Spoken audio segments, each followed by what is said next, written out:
Hi, everybody, and welcome back to the Seattle Indies Expo, where we are talking everything Seattle and games. It is taking all of my effort not to say gams, because that's what I say on my own stream, but you get the gist. We're talking about indie games from Seattle. I'm joined here with my co-host, Mac and Cheese.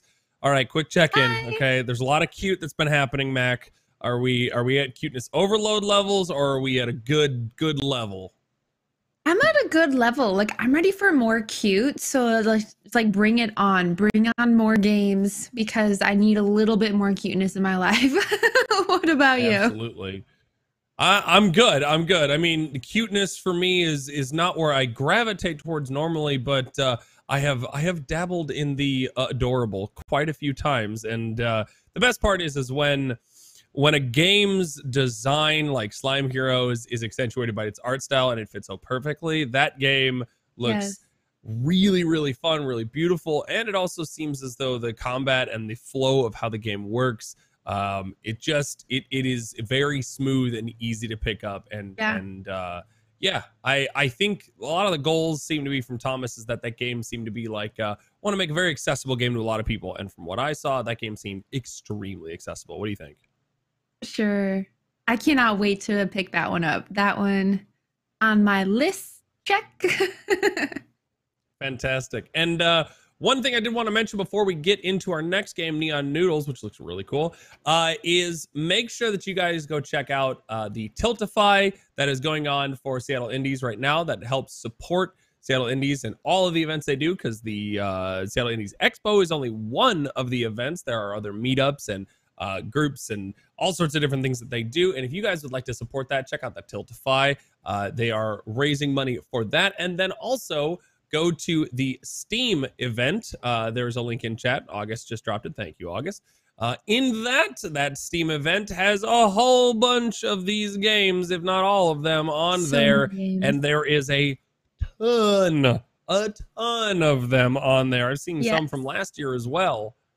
This looks amazing. So go check those out. Yes. Follow here, follow on Twitter, hit the buttons, do the things. You get the drill. You know how this works. We're here to talk about games, so let's go ahead and bring on our next guest, Radu. Radu, welcome in. Thank you so much. And let me get the correct pronunciation of your first and last name so I don't screw it up going forward. Oh, that sounds great. Radu is correct. Yep. Radu. And is it Murasan as the last name? Yeah. Perfect. All right, cool. I always like to ask because I have a very vanilla name, so it's I'm not the best at it, but I want to make sure I'm saying it right and doing everybody a good service there. So, well, welcome. Thank you so much for joining. I very much appreciate it. We're here to talk about your game, Neon Noodles. Give us the pitch. What's going down here? Yeah. So Neon Noodles is a Neon Noodles is a cyberpunk kitchen automation game where you program robots to make food. It was born out of playing Overcooked and not wanting to talk to people anymore. So I made a game from that. It's so funny. Everybody has the same reaction. Every time I say that, it's like, oh, I know exactly it's what you're talking relatable. It about. makes sense because if you ever play Overcooked, you play like co-op or whatever, you're just like, I need eggs. I need eggs. What is this? Yeah, I get it. Give them to me now. Yep. So we have so much to talk about. I am so excited. This is a very cool, like, I would say genre that this game takes place in, and I really am excited to dig into this. But before we do that, I want everybody to get a refresher. It's been a couple hours since we've seen it. Let's take a look at the trailer for Neon Noodles.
Oh my goodness.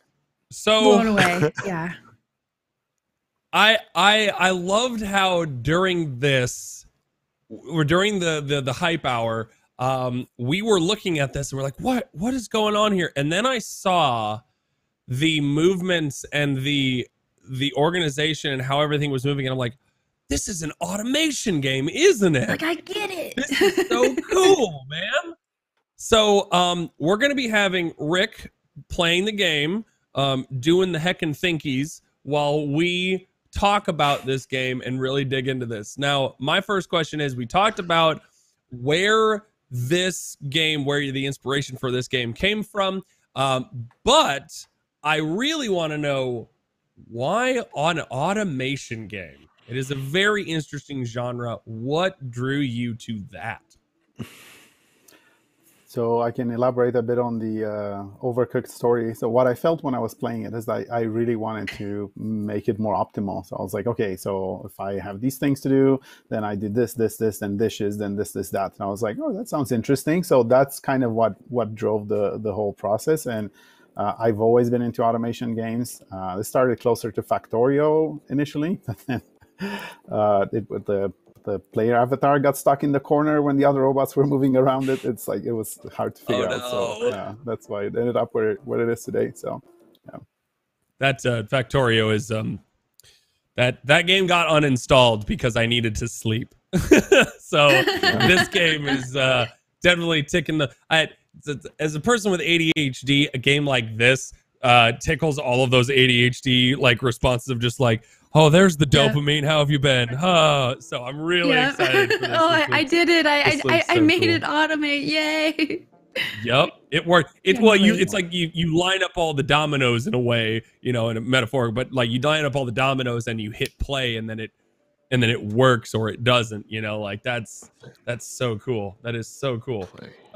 Mac, I'll hand it to you, but actually before I hand it to you, just for a question, I do want everybody listening to know that if you have any questions that you'd like us to ask, please drop them in chat. We are watching, and if I don't catch them directly, I know August and many others that are in chat right now that are copying your questions. They're posting it into our Discords to make sure that we get to them. So ask away, guys. We are watching. Just a quick note for Richard, like in that level, okay, that's all good. So when you get to that point, it's not very well explained that you need to do the return to start. It's a button in the top left, or it's the E key. So in the top left, there's that symbol that you see over there. So if you click, there you go. Yeah. Okay. Yeah, I'm reworking the whole tutorial because it turns out it's pretty hard to explain a programming game. So this is my fourth take on the tutorial. So yeah, I quickly want to address the backgrounds because I think that's really interesting. So it all happens in a cyberpunk world, and there's 5 different areas, each corresponding to a mega corporation, because this is not just a cyberpunk that's visually cyberpunk, but also all of that, I guess, the future that we're heading towards. And synthetic food and all of that. And the 5 locations are, this one's the Asian location, there's a European one, North American, South American, and an Egypt-inspired one. And they all come with foods from all around the world, like proper foods, like from Iran and Korea and Nigeria, you name it, just like, yeah. That's wild. That's so cool. That is really cool. Mac was going nuts for cutesies. I'm going nuts for efficiency. Yeah. What inspired you to have the different backgrounds and not just have it be placed in one part of the world, but really make it all over the world and not just include the backgrounds, but also incorporate the food? How did you get to that idea? So I was always interested in the cyberpunk visual style because it just looks good. There's a Swedish artist called Simon Stallenhag. He makes this retro futuristic 1980s alternate reality Sweden. It's kind of like desaturated. They're like just gorgeous artwork. So trying to steal a bit of that. And then the first scene that you're looking at right now and the name of the game, they're kind of inspired from the scene from the first Blade Runner where Harrison Ford is eating the noodles in the rain. So that's kind of the whole Neon Noodles, the origin of the name. And then food I'm very much a foodie and also an aspiring chef, so I'm trying to make all the foods from the game. There's a couple of them I didn't get around to, but yeah, I've been cooking pretty much my entire life, not professionally, but my kids seem to like it, so that's always a plus. Oh man, it keeps getting better the deeper we dig. I'm so into this. Okay, we got a question from Gold Moon 133. I'm just gonna say Gold Moon Elite. I think this is only for PC. Will it be released for Switch eventually? Yes, it's going to be on all the consoles. I was recently at PAX West, so I was showing it off to PCs and one Switch, and it's going to be PlayStation and Xbox as well. The game started with, I just wanted to make sure that it supports controller properly, so it started from the ground up with controller support. So the control scheme, the way it works, is you're recording just like Rick the and again, this is why I'm redoing the tutorial. You're going to need to back out and go back in. So the step forward is the one without the red in the top left. So the one with the red is a delete or a backspace, so just like two icons to the left. This is very I've seen this at PAX, and I was like, I didn't get around to fixing all of these, so yeah. Gotcha. I forgot where I was. What was the question? Sorry. Oh yeah, controllers. Yeah. So the way it works, it's almost like recording macros. So you control the robots, and that populates the timeline on the bottom of the screen. So it's I found it to be a lot more intuitive. So like where people just move the robot around. Yeah. So just stop. Yeah. That's. Go ahead. I'm so sorry. I'm just excited about this. No. It's all good. Like this is the I'm seeing this because this was it. Perfect. This was the I think the one. Hopefully after this it's all smooth sailing. There were like two big issues in the tutorial, and you hit both of them. So sorry. That's on me. Yeah. So I found that it's very even recently at PAX. People, the moment I mentioned programming, people's eyes just like glossed over, and they're like, yeah. And then after playing it, it turns out that it's more intuitive, just joyful to have something do what you tell it to do. I don't know what it is, but yeah. I think that, and you touched on it, that I want to bring this up and mention this. Like, you're absolutely right with, and I've seen this 100 times because there's other games out there that do this. There's a Thomas Chef, Scribble Knots, or some knots, Autonauts, I think is what it's called. But games that do this kind of a thing, right? They visualize a macro or a series of instructions, which at the core fundamental basis of programming, that's what you're doing, right? You want to press a button and a series of actions happen without, the user knowing or the user having to do anything or whatnot. And a game like this in the hands of people that are either learning how to code or, kids, right? You want kids to understand just and have the right brain and mindset towards understanding how programming works, which is immensely important in the world today. These kind of games can give that without them ever knowing they're learning something immensely powerful. So like, Radu, this is like super amazing that this came from Overcooked and the idea of the efficiency and stuff like that. But at the core of it all, like, this is the reason I'm so excited about this game is I feel like these kind of games, and specifically this, is that they have the potential to do something that very other few games do, which is being an educational game that is not not perceived as being an educational game. It's providing value to people that play it, but the people that are playing it because it's fun, and that's super cool. Yep. Like, GG's on that, man. This is awesome. Yeah, I think there's a direct correlation between enjoying a game like this and actually enjoying programming. I discovered while I was making the game what actually makes programming fun, because at some point you could see everything happening on the screen live, as in like all the robots and their locations and everything, and it was about as fun as working in Excel. And then the moment I split it into first phase, almost record, and second phase, play, I think it's evolutionary where you get the kick of dopamine when you sort it out. And yeah, it just like feels good. And I'm also a big believer in the whole, I think programming is for everybody, and in the future, coding literacy is going to be a thing of like pretty much everybody's going to know it, because just like how everybody's using emails today. And I don't really like the whole gatekeeping that's like, oh, you need to be like this, or like don't have programmer brain or anything like that. And I don't believe in any of that. So yeah, that's kind of my... I'd be happy if this achieves any of that, pushing this forward in any way. So. I think this is incredible. I have to address this. Yeah. I live in Canada, so I had to, like, this is one of the North American recipes. It's maple beans. I do not like maple beans, but it's in maple the game beans. Wait, what? Yeah. That's a thing.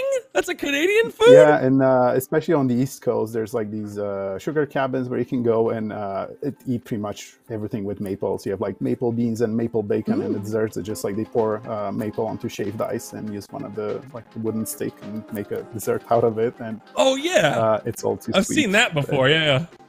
That's cool. Listen, we have Driver Ben in the chat, and you're a friend of mine from Canada, and I'm upset that you've never told me about maple beans. How dare you? How dare you? Anyway, I'm sorry. I'm so sorry I interrupted you, Mac. What were you gonna say? Oh no, I was gonna say that's a really good segue to a question that's actually in chat from Shatiri. So they were saying that they played this game with one of their friends, and they noticed the diversity of the recipes that across the various levels.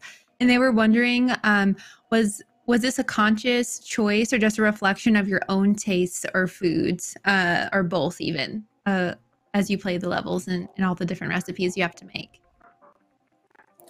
It's definitely foods that I enjoy for the most part. I think maple beans is one of the exceptions. But it's just foods that so what I'm going for is foods that are well known in their regions, but maybe not as well known outside. I find that some things are very well known, but for example, I have an Iranian dish. Its name is fesenjan. I have no idea if I pronounce it properly. It's delicious, and people from there are going to know it, but not many people in North America are going to know it. Same with jollof rice. It's a Western African dish that is present all the time. Everybody in the area knows it, but I hadn't heard of it until I was talking to a Nigerian person. So it's just, it's a mix of me doing my own research and also talking to people from certain areas. And I always ask, whenever I meet somebody from any part of the world, I'm just, tell me, what should I eat? What are the things that nobody knows about that are delicious? So yeah, that served me well. Absolutely. I've got a request if you get time. I'm gonna need you to add in fried butter for the Iowa State Fair from the Midwest of the states. Just a stick of fried butter. That'd be. Okay. Don't add that. Sorry, I'm from the Midwest, and that's absolutely something that's like a thing there, and it's just, you never get it because it's good. You get it because you're just like, I mean, I tried it. I'm never doing it again, but I tried it. But anyway, so talk to us about, is it just you that works on this team? Do you have a group with you, or is that changing? I'm mostly solo, so I'd say maybe 90% of the work is me, but I contract out stuff that I'm not good at, just like art and audio. I've worked with 2 artists. One of them lives where I live. I live in Calgary, in Canada, and the other one actually moved to Seattle. So yeah, and the artist that the musician I'm working with is Dutch. He worked on a couple of higher profile games, and he's the references I sent him were Mr. Robot and Stranger Things, and I think he delivered. So yeah, I'm very excited about that. And then the same thing with the story, just taste. Working with people that know that what they know what they're doing, because these things are definitely not my strengths. So yeah. Absolutely. And so I was actually, as a follow-up to that, you said the other person helping you was moved to Seattle. Is that the linkage between this game and the Seattle Indies group and how that evolved there, or was that how you guys found each other? No, I knew him from when we both lived in Calgary before he was moving, and I've actually shown at the Six and one of the games that, or one of the developers that Tim mentioned early on. I've showed in 2016 with my previous game, and in 2019 with Neon Noodles. That was like a version 2 years ago. So I've had, I think when I started, it was. Six wasn't fully restricted to just the Pacific Northwest, and then I kind of just stuck around. So yeah. But absolutely, it does help that one of the artists on the game lives in Seattle right now. So yeah. How has Six and the resources that the Seattle Indies provides helped you create more games? And I know people talk about the big sense of community that Six provides. Have you noticed that as well? Yes, definitely. Six has always been. I've done the previous 2 shows that I've done with Six were in person, and they've always been some of my favorite shows. It's just because they're so close to PAX. After PAX, that's so busy and everything, Six feels more personal. It's always packed in the sense that people are always playing the game.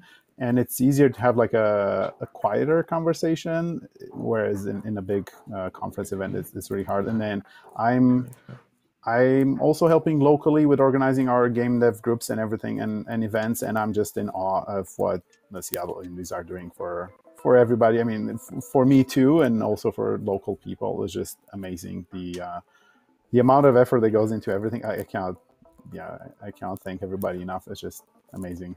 So. Yeah. I've got a question. I've got another question from what was it again? It was hold on. It was Dad what was it? I'm sorry. It was a name, Dad like. Yeah, it's a Dad like question from the producer of this show himself. Actually wants to know how does Radu make a game fun even for people like me or them who are not smart enough to be good at them? And he goes, "It's me. I'm Bread Punch," and also he's talking about himself. So there you go. Curious to how you do that. I think this is exactly what I talked about before. I think that programming is for everybody, and it doesn't matter whether different people have different strengths in different areas. And I think that it's also a matter of presentation. And I already mentioned the gatekeeping around everybody's finding excuses for why programming is hard today, and I think it doesn't need to be. It's a lot of old things that come from history, in the sense that these things have been hard historically, and nobody spent too much time to actually make them simpler. So nobody's writing in assembly anymore, guys. So. It's okay. Oh yeah. And I envision a future where you can actually make food like this, or food will be rendered for you. And yeah.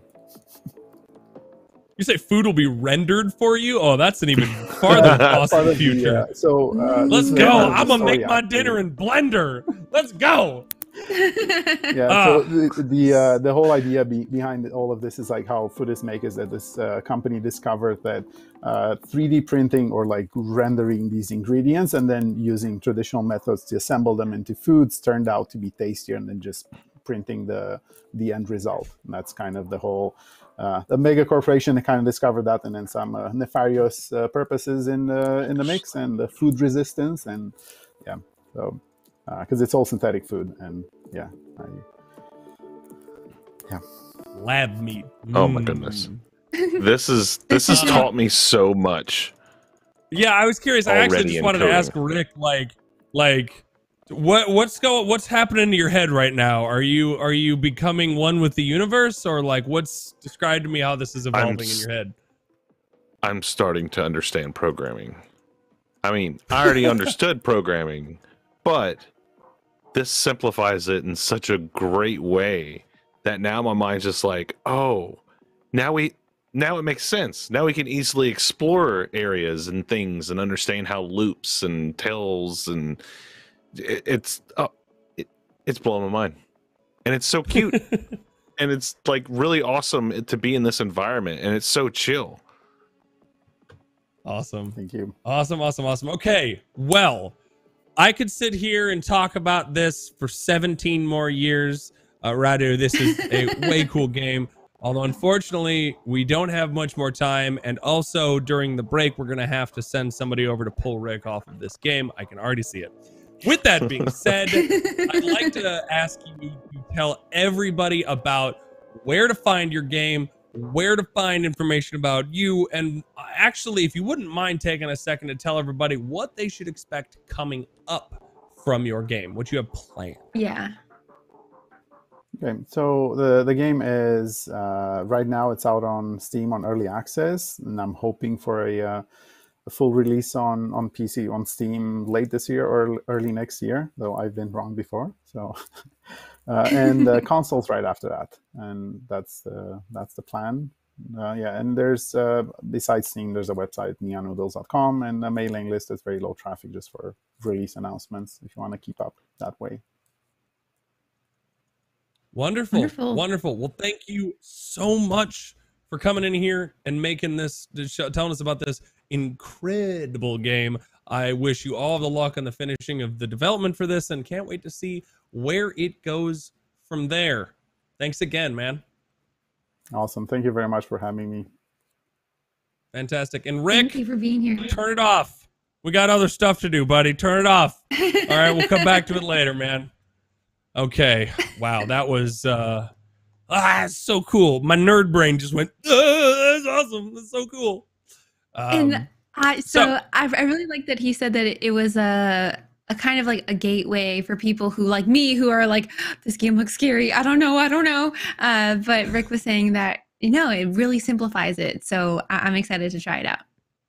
Yeah, absolutely. I mean, it really simplifies the basic, like, I don't know an incredible amount of coding, but I know the basic fundamental structures of coding. And that's the difference between, like, coding seems like a whole language and it works different between all the languages. Yeah. And it kind of is, but it kind of isn't. All of the languages have these basic concepts that it evolves around. And that is what this game teaches you. It's just a mindset of how to approach that. And then all of it is more or less just what numbers and letters to type in to make it do the same concepts. So Right. That's really cool. That's really awesome. That is Neon Noodles, and I hope you guys check that out. We are going to take a break, and then we're going to come back from a word from our sponsors, and then we're going to take another break, and then we're going to come back with the next game. Before I send you guys on your way, and we won't see you for about 20 minutes or so, I want to